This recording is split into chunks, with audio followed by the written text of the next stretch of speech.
scene. Hide myself there. Okay, so in scene 2, Juliet is basically just waiting for Romeo to come to her room or to her house, basically. So she, they are to spend the night together. They've just been married, so they're supposed to be together. And so she is just waiting for him to arrive. If you want to look on your page, just at the text that's in italics at the top of the scene, it gives you kind of a nice summary. So the scene begins with Juliet impatiently waiting for night to come so that Romeo can climb to her bedroom on the rope ladder that the nurse had gotten previously. Suddenly, the nurse enters with the terrible news of Tybalt's death and Romeo's banishment. Juliet mourns for the loss of her cousin and her husband and threatens to kill herself. To calm her, the nurse promises to find Romeo and bring him to Juliet before he leaves Verona. So in this whole first section, this is a soliloquy. So you might want to write down in your text that this is a soliloquy here, where Juliet is saying all of this. But basically what she's wanting, what she's looking forward to is just to spend the night with Romeo. So for scene 2, your first answer is to spend the night with Romeo. I'm gonna try and see if I can get Google to cooperate here.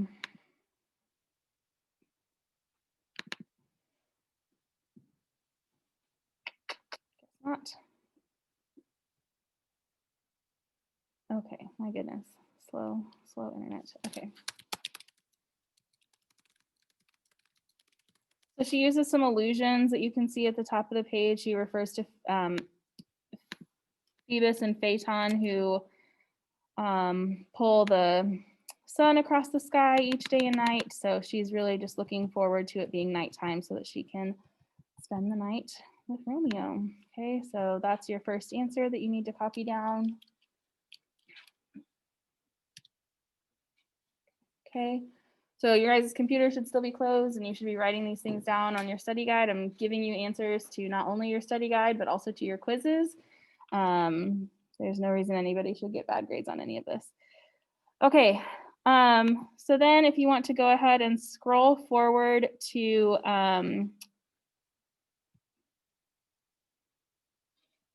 page 1096, line 41, 37 actually, sorry. The nurse comes in and says, he's dead, he's dead, he's dead. Juliet's gonna assume that the nurse is talking about Romeo, but of course she's talking about Tybalt. Juliet is of course very upset, of course because her cousin is dead, but also because her husband is the one who did it. So if you go to page 1097, line 73 through 85, Juliet says, "O serpent heart, hid with a flowering face, did ever dragon keep so fair a cave? Beautiful tyrant, fiend angelical, dove-feathered raven, wolvish ravening lamb, despised substance of divinest show, just opposite to what thou justly seemst, a damned saint, an honorable villain." So she's using all of these oxymorons, right? Your question asks you to write down 2 of the oxymorons that she uses and explain why she uses this literary technique to describe her young husband. So I'm going to pick a damned saint and honorable villain. You could pick beautiful tyrant, fiend angelical. Any of these are oxymorons.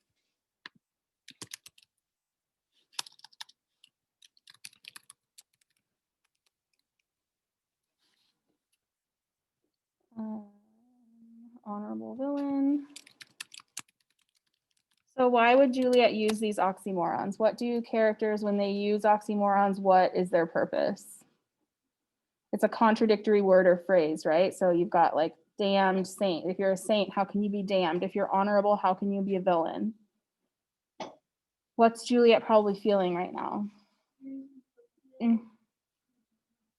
Good. She's feeling very conflicted, right? Like her husband, who she loves, just did something terrible. So even though she loves him, she's very upset that he has done this. So Juliet feels conflicted between love for Romeo and sadness over Tybalt. Okay. All right. As they keep talking, the nurse says, "Shame come to Romeo." So the nurse is basically saying, like, you know, the nurse is not in love with Romeo, right? Juliet is, and so Juliet can kind of forgive some things that the nurse is not going to be willing to forgive. So the nurse is saying that Romeo should be shamed for what he's done.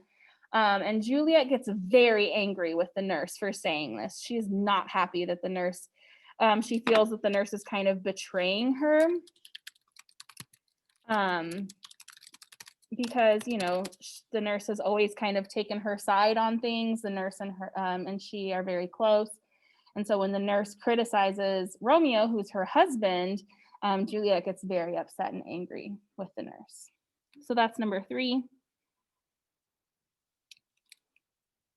And then Juliet basically threatens to kill herself. She says that she'll take the rope ladder and essentially like strangle herself with it. And the nurse is like, calm down, I'll go find Romeo so that he can at least come and spend the night with you still before he has to leave to go to Mantua where he's going to be banished. So she knows that, she says that she assumes that he's hiding in Friar Lawrence's cell, which is true, okay? So that's number 4, where is Romeo hiding? For your summary, you can just write, Juliet finds out that Romeo killed Tybalt. Okay. So that's really it for scene 2, which is why we're skipping it, because it's very short and not a ton happens that is that important. So make sure you get these things copied down if you haven't already.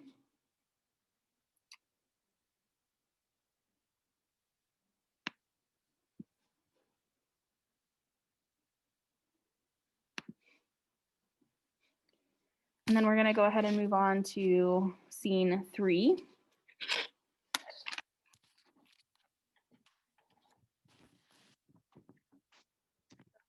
Here, so let's actually listen to this one.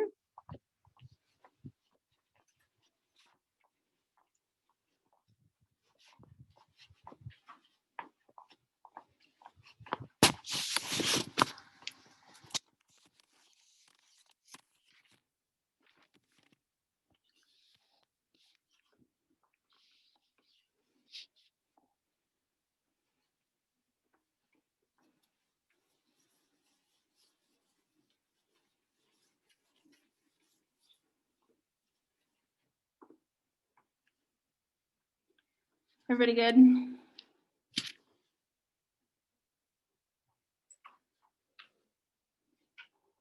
Okay. So let me disconnect.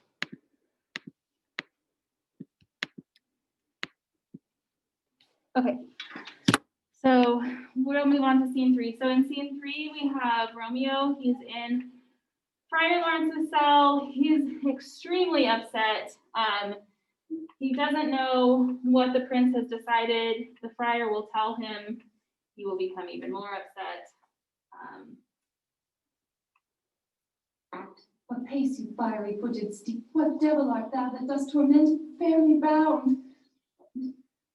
Take up those cords. A gentler judgment that...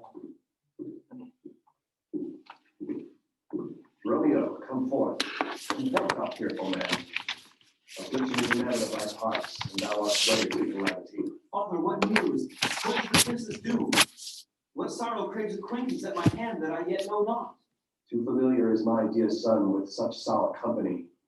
I bring thee tidings of the prince's doom. What less than doomsday is the princess doom? A gentler judgment vanished from his lips.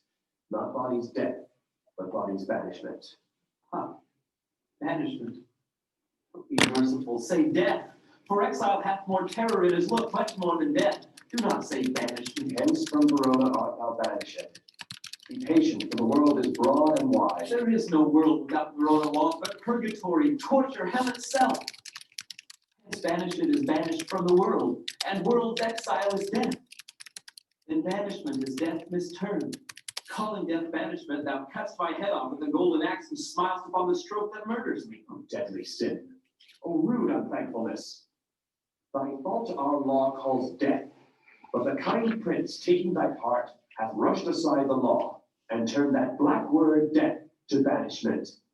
This is dear mercy, and thou seest it not. 'Tis Okay, so Romeo here is asking about the prince's doom. The doom basically means like his sentence, his judgment. And the friar tells him that he's banished instead of being put to death. And Romeo is upset, right? He says that it's terrible and horrible. What is Friar Lawrence's opinion of his punishment? Yeah, he says that it's a blessing, right? In line 25 through 28, he says, this is dear mercy, and thou seest it not. So, okay, it is a blessing, and Romeo should be thankful.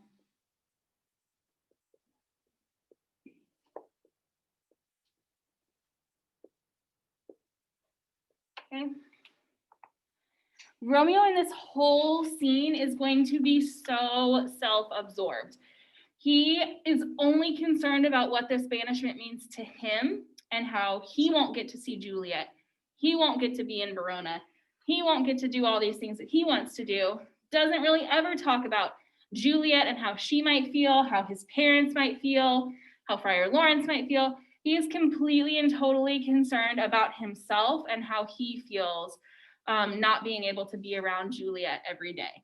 Okay, so just kind of keep that in mind. I know I'm pretty sure that's a question on the quiz, like what his attitude reveals in this scene. So he's just very self-absorbed, and you'll see that here in this next section that we listen to. Torture and not mercy. Heaven is here where Juliet lives. And every cat and dog and little mouse, every unworthy thing live here in heaven and may look on her. But Romeo may not. More validity, more honorable state, more courtship lives in carrion flies than Romeo. They may seize on the white wonder of dear Juliet's hand and steal immortal blessing from her lips, who, even in pure and vestal modesty, still blush as thinking their own kiss a sin. But Romeo may not. He is banished. This may flies do. When I from this must fly, they are free men. But I am banished. And sayest thou yet that exile is not death? Hast thou no poison mixed, no sharp ground knife, no sudden mean of death, though ne'er so mean, but banished to kill me? Banished? Oh, friar, the damned use that word in hell, howling attends it. How hast thou the heart, being a divine and ghostly confessor, a sin absolver, and my friend profess to mangle me with that word, banished? thou fond madman, hear me a little speak. Oh, thou wilt speak again of banishment. I'll give thee armor to keep off that word. Adversity's sweet milk, philosophy to comfort thee, though thou art banished. Yet banished?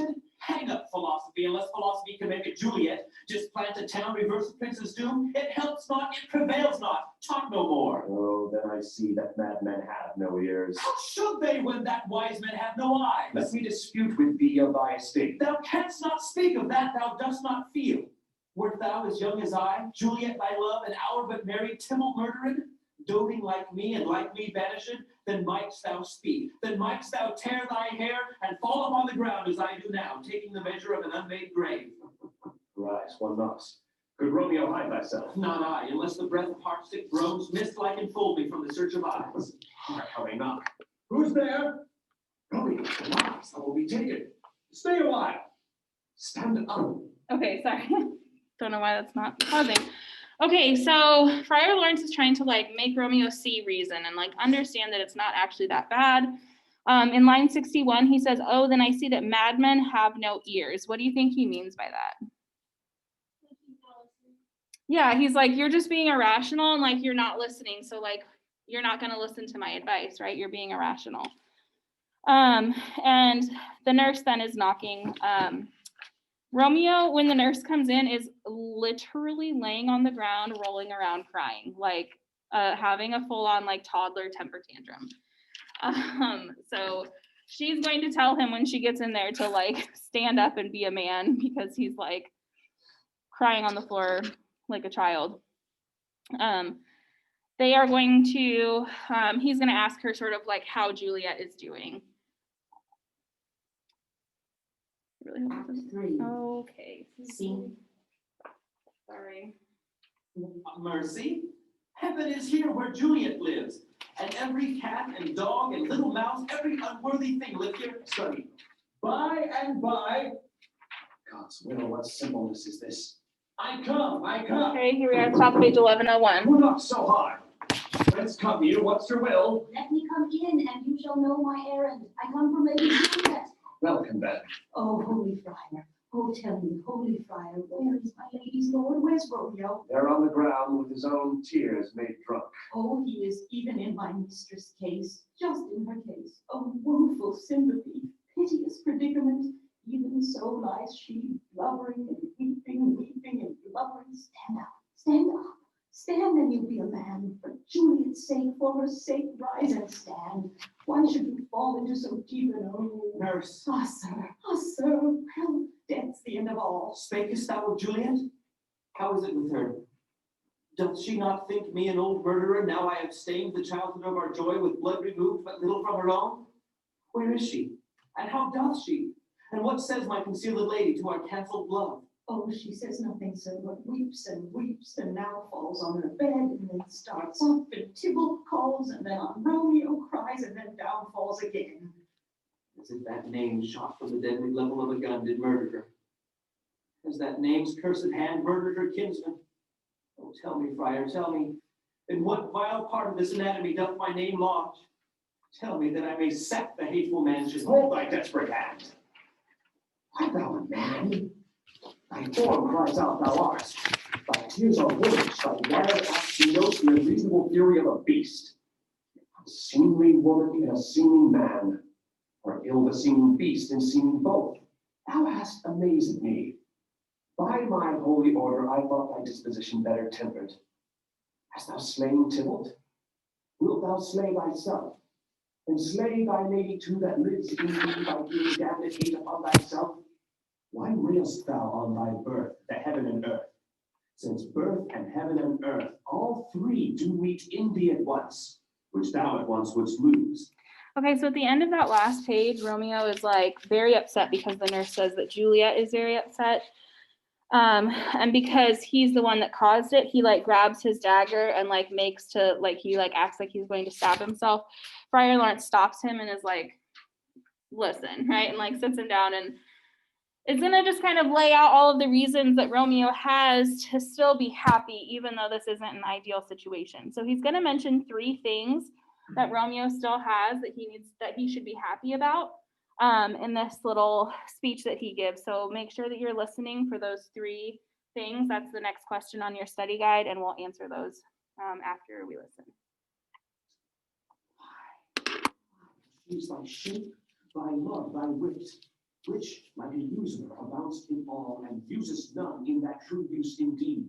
It should bedeck thy shape, thy love, thy wit. Thy noble shape is but a form of wax, digressing from the valor of a man.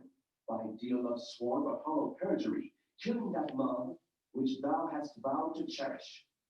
Thy wit, that ornament to shape and love, misshapen in the conduct of them both, like powder in a skilless soldier's flask, is set afire by thine own ignorance, and thou dismembered with thine own defense.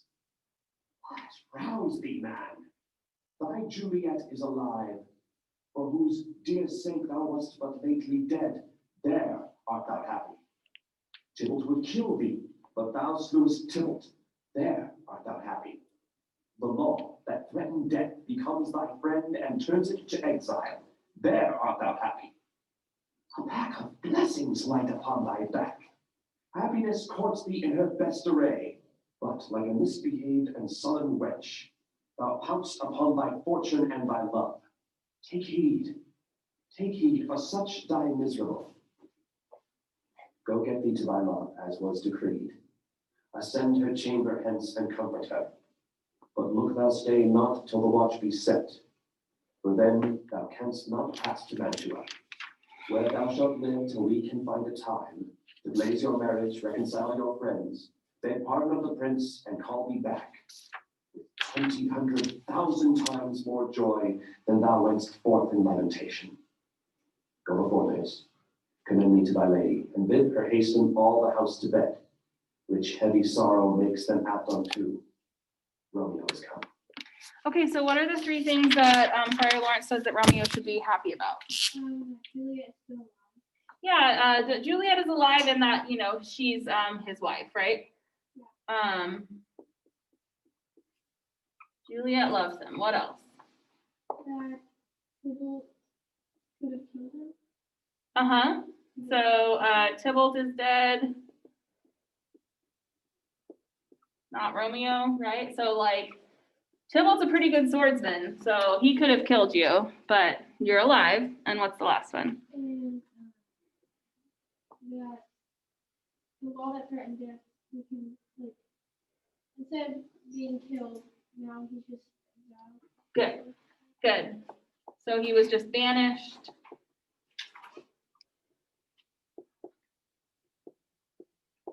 Instead of death. Okay? So he's like, get it together. Okay? You have these good things happening. And he says, I've got a plan, right? He says, go to Juliet tonight. Go to her chamber, comfort her. But he says, but in the morning, you know, before the sun rises, leave so that you don't get caught. Go to Mantua. That's where he's gonna be exiled. Stay there until this all dies down, and then we can announce your marriage. We can ask for the prince's forgiveness. We can bring you back to Verona, right? He's just saying, like, we just need to let this die down a little bit, and then we'll be able to probably get this banishment reversed, and you'll be able to come home. Okay?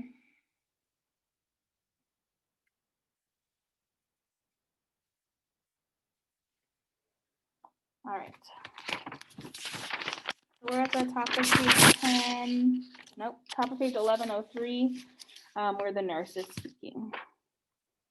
Oh Lord, I could have stayed here all the night to hear good counsel. Oh, what learning is. My lord, I'll tell my lady you will come. Do so, and bid my sweet prepare the child. Here is a ring she bid me give you, sir. Why you make haste, for it grows very late. How well my comfort is revived by this. Go hence, good night. And here stands all your state. Either be gone before the watch be set, or by the break of day, disguised from hence, sojourn in Mantua. I'll find out your man, and he shall signify from time to time every good hap to you that chances here. Give me thy hand. 'Tis late. Farewell, good night. With that a joy, past joy, calls out on me. It were a grief so brief to part with thee. Farewell. Okay, so what gift does the nurse bring for Romeo? A ring. Okay, this is just basically a symbol, right, that Juliet still loves Romeo. Okay, and so the plan is that Romeo is just gonna go, you know, sneak into Juliet's room after everyone else is asleep, and they'll spend the night together, and then he'll leave in the morning. Okay, so write your summary for this scene. Take a minute or two. Basically, you just want to. Oh, one thing, sorry, I forgot. There's two characters that are foils of each other in this scene that you really want to make sure that you know. So Romeo and Friar Lawrence are foils of each other, which means what? Good, they're acting in like completely opposite ways. So Friar Lawrence, I'm just gonna abbreviate, okay, is very rational and logical.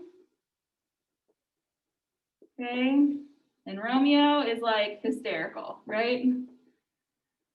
So every time that Friar Lawrence is like acting so calm and like, here's what we need to do, here's what we should say, Romeo's like freaking out. And so Friar Lawrence's like calm, rational nature really highlights how Romeo is being like so dramatic, so over emotional. Okay. So these two are foils of each other in this scene. Just make sure that you know that. It's definitely on your quiz. And then you can write your summary, just basically that Friar Lawrence tries to talk sense into Romeo. The nurse arrives and they decide that he'll go and see Juliet. So take a minute to write that and then we'll finish, or we'll go on to scene 4. Yeah, he's just trying to be like, dude, calm down. It's gonna be fine.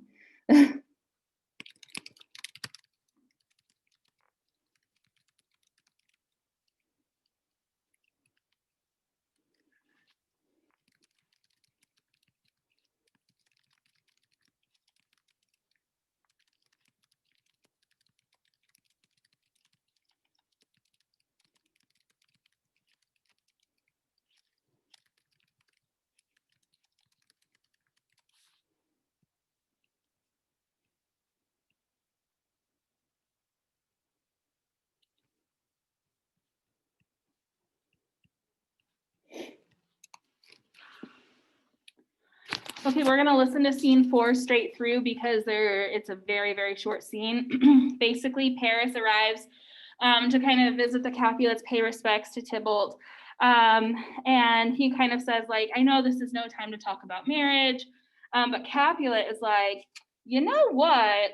Juliet's been feeling real sad. It might make her feel better to get married. So let's go ahead and schedule that marriage, okay?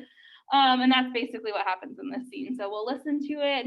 It's very straightforward and just a very short scene. So I'm not gonna like stop in the middle of it at all.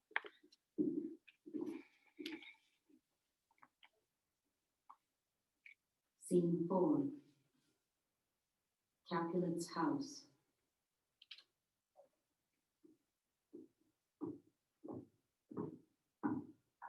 Things have fallen out, sir, so unluckily that we've had no time to move our daughter. Look you, she loved her kinsman Tybalt dearly, and so did I. Well, we were born to die. 'Tis very late. She'll not come down tonight, I promise you. But for your company, I would have been in bed an hour ago. These times of woe afford no time to woo. Madam, good night. Commend me to your daughter. I will, and know her mind early tomorrow. Tonight she's mewed up to her heaviness. Sir Paris, I will make a desperate tender of my child's love. I think she will be ruled in all respects by me. Nay, more, I doubt it not. Wife, go you to her ere you go to bed. Acquaint her here of my son Paris' love, and bid her marry me on Wednesday next. Soft, what day is this? Monday, my lord. Monday, huh? Well, Wednesday is too soon. A Thursday, let it be, a Thursday. Tell her she shall be married to this noble earl. Will you be ready? Do you like this haste? We'll keep no great ado, a friend or two, for hark you. Tybalt being slain so late, it may be thought we held him carelessly, being our kinsman, if we revel much. Therefore, we'll have some half a dozen friends, and there an end. But what say you to Thursday? My lord, I would that Thursday were tomorrow. Well, that you're gone. A Thursday be it then. Go you to Juliet ere you go to bed. Prepare her, wife, against this wedding day. Farewell, my lord. Light to my chamber hall. Before me it is so very, very late that we may call it early by and by. Good night. Okay, so that's it for scene 4. So your questions on your study guide is, why does Juliet's father believe she is so upset? Because of Tybalt's death. Why do we know that she's actually upset? Yep, Romeo's banished for killing her cousin. So little dramatic irony there where we know something that the character doesn't. And then what decision does Capulet make thinking that it will cheer up Juliet? He says that they'll get married on Thursday. So we haven't really filled out this timeline yet because we've been kind of like too busy. But basically, like, the play starts on Sunday morning. That's where like the first street brawl happens. That party is Sunday night. Monday morning is like overnight is the balcony scene. They get married on Monday. It is currently still Monday, okay? And they're talking about like Tuesday, Wednesday, Thursday, getting married on Thursday, okay? So for your summary, you just basically can put that Capulet decides to let Paris marry Juliet. So make sure you have 1 and 2 answered for scene 4 and your summary. I'll give you just a minute to write those down and then we'll start scene 5.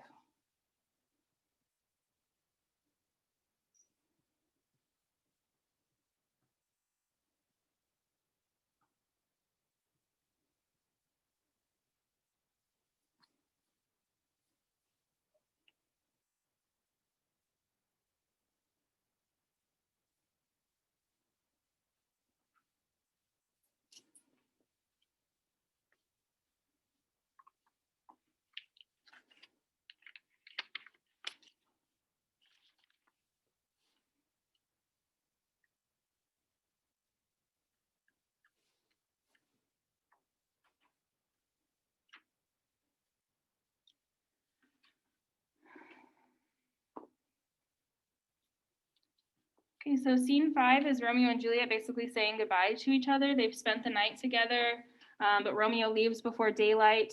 Basically, as soon as he leaves, Lady Capulet comes in and tells Juliet about this proposed marriage to Paris.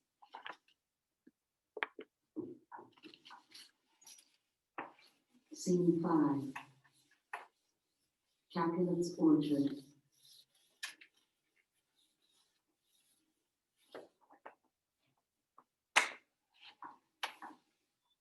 Wilt thou be gone? It is not yet near day. It was the nightingale and not the lark that pierced the fearful hollow of thine ear. Nightly she sings on yon pomegranate tree. Believe me, love, it was the nightingale. It was the lark, the herald of the morn, no nightingale. Oh, love, what envious streaks do lace the severing clouds in yonder east. Night's candles are burnt out, and jocund day stands tiptoe on the misty mountain tops. I must be gone and live, or stay and die. Yond light is not daylight, I know it I. It is some meteor that the sun exhales to be to thee this night a torchbearer, and light thee on thy way to Mantua.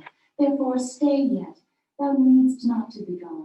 Okay, so at the beginning of this scene, they hear a bird chirping outside the window, and Juliet says, that bird that is singing, it's the nightingale and not the lark. Nightingales are birds that sing at nighttime. Larks are birds that sing in the very early morning. So why would Juliet want to convince Romeo that it is the lark and not the nightingale? That it's the nightingale and not the lark.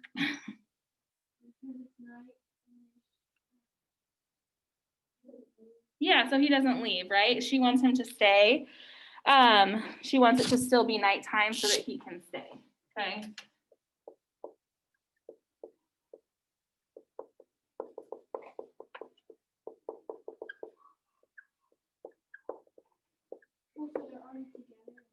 Yeah. Yeah, this is like in the morning. He's like about to leave. So this would now be like Tuesday morning, right before the sun comes up. Romeo is going to be like, you're right. You know what? Who cares if I die?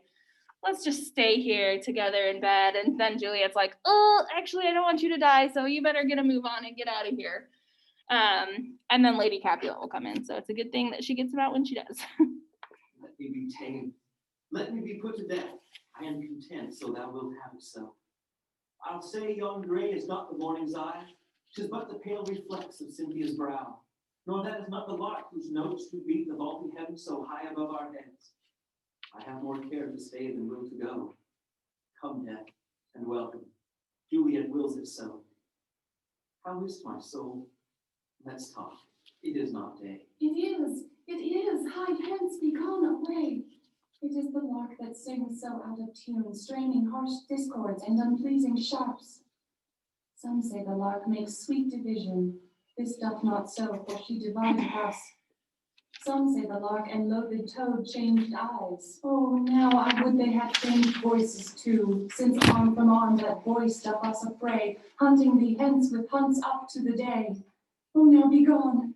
More light and light it grows. More light and light, more dark and dark our woes. Madam, nurse, your lady mother is coming to your chamber. The day is broke. Be wary, look about. Then window, let day in and let life out. Farewell, farewell. One kiss and I'll descend.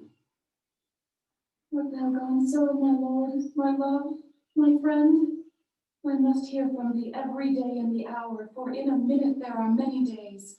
Oh, by this count I shall be much in years ere I again behold my Romeo. Farewell.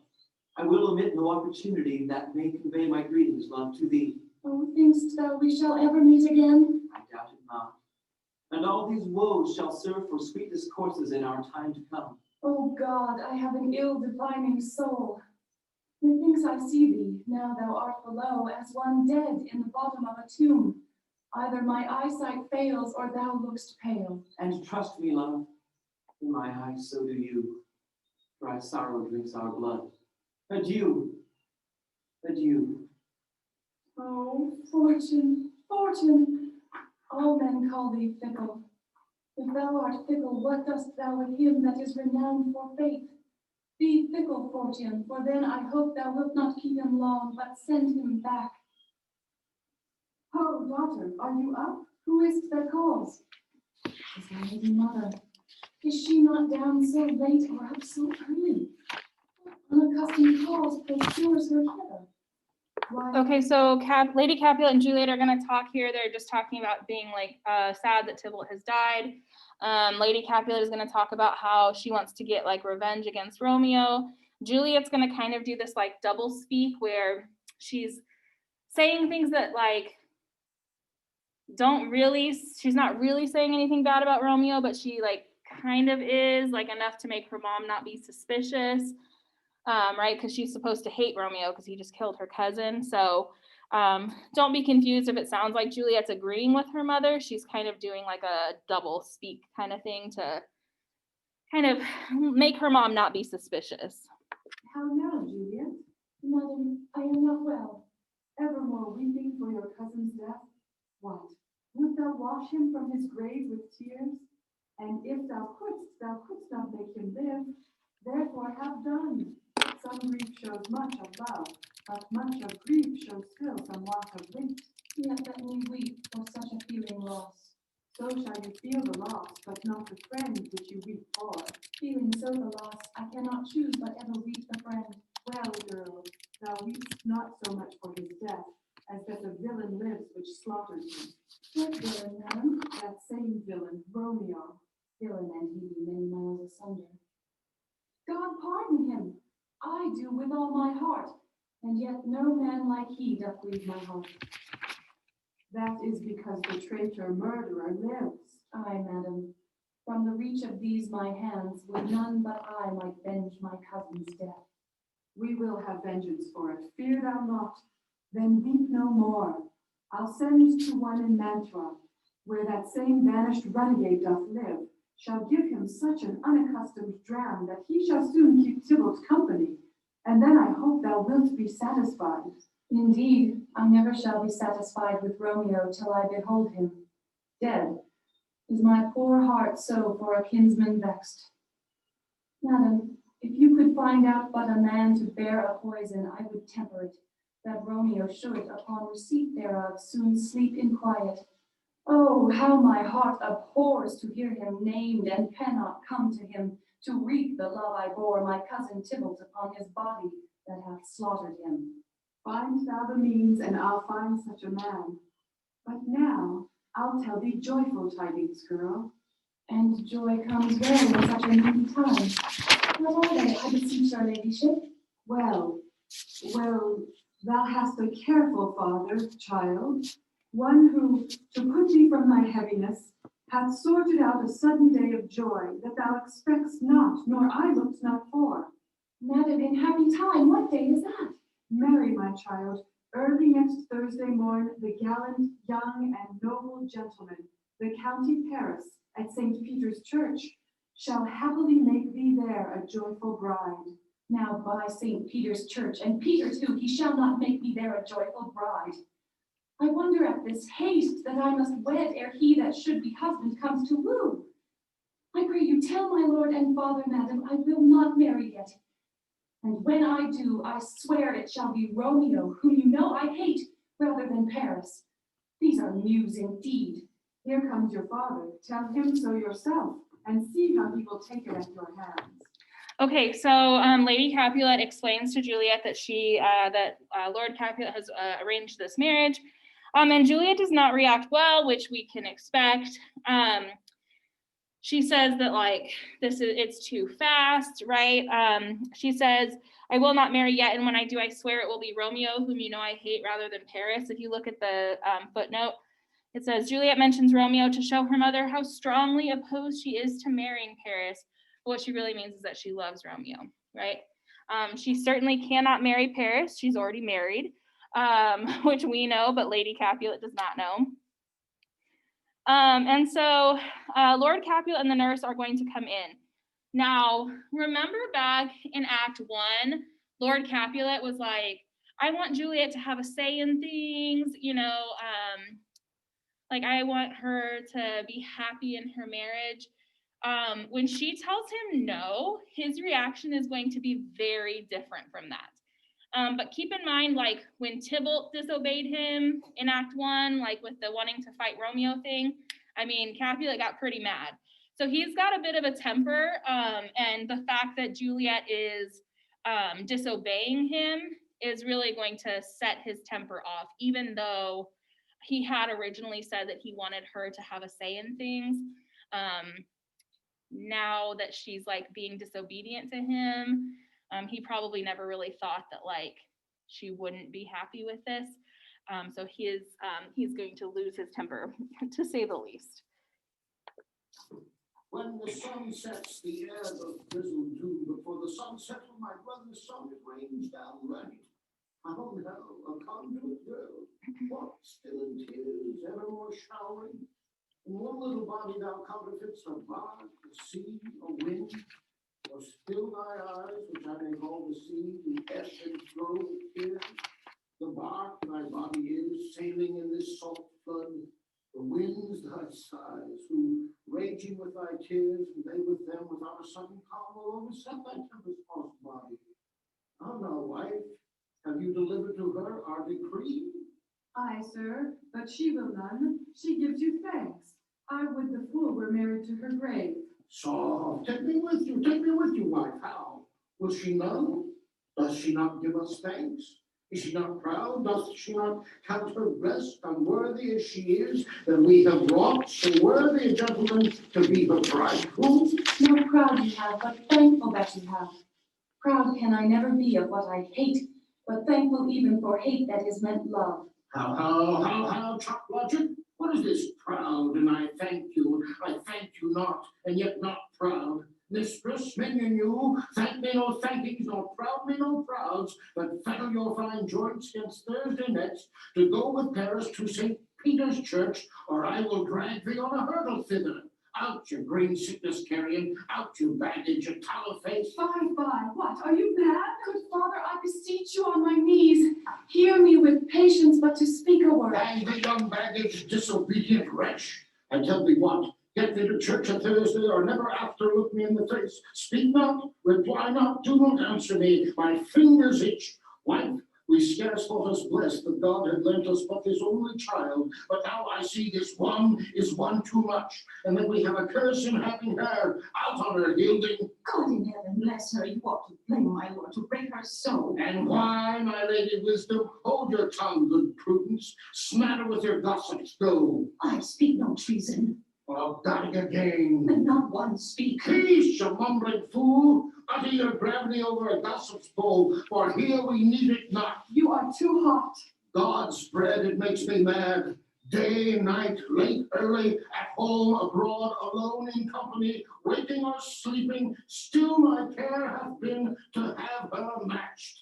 And having now provided a gentleman of princely parentage, of fair domains, youthful and nobly framed, stuffed, as they say, with honorable parts, proportioned as one's thought would wish a man, and then to have a wretched, puling fool, a whining mammoth in her fortune's tender, to answer, I'm not wed, I cannot love, I am too young, I pray you pardon me.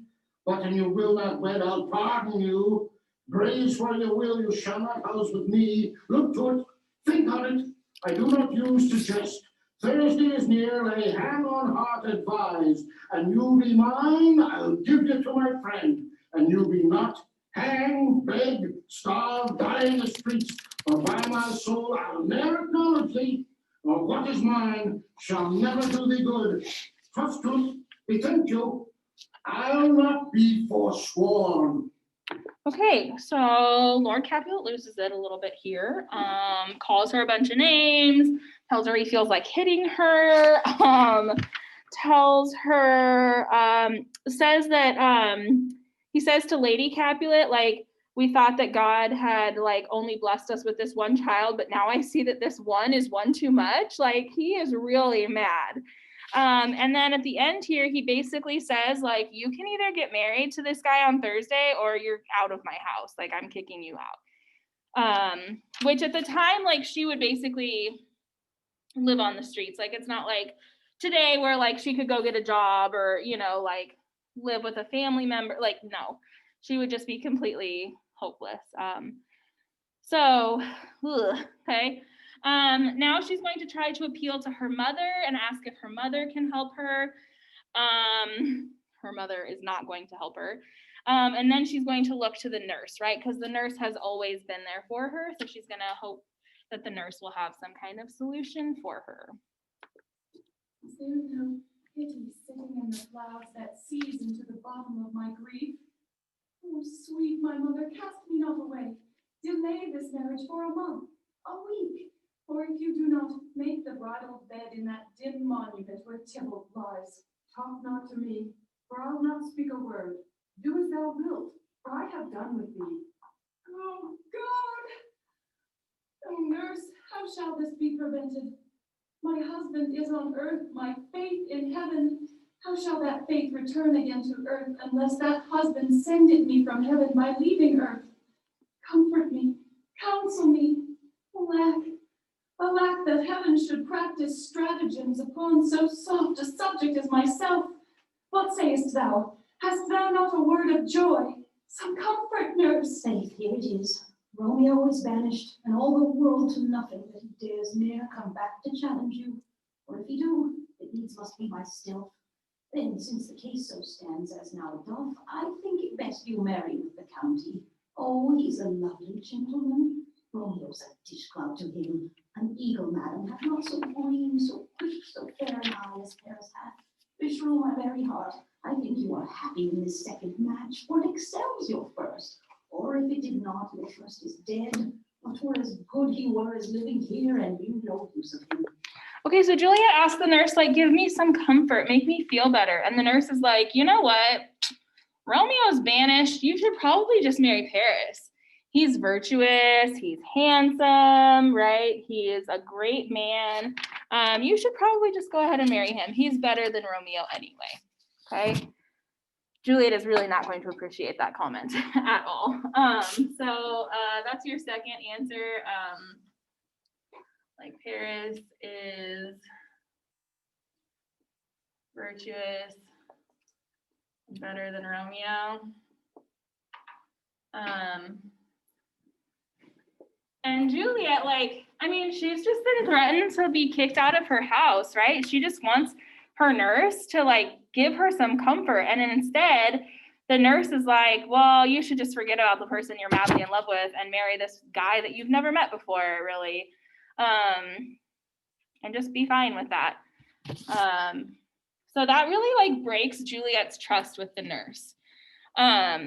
She is not going to feel like she's not going to confide in the nurse anymore. She really feels like she can't trust her now, because she really thought that the nurse understood her feelings for Romeo and supported her, and now she feels that that's not true. So she's really, this is like a big breaking point between the nurse and Juliet.